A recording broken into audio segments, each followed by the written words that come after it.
Ето ги гадовете, част от тях. Ето си бяха направили гнездо, ето тук вътре в килима. Ще не съм го разгъвал.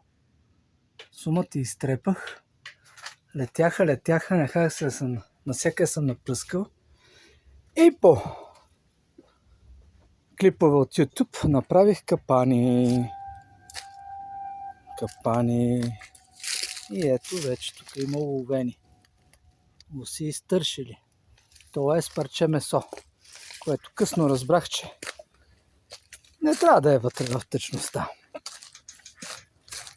Имаше рецепти с вино и бира, обаче аз сложих ето и тук ракия.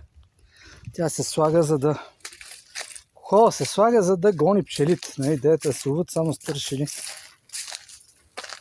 Ето и тук има, ловят си чат-пат пеперуди. А ето тук в тоя.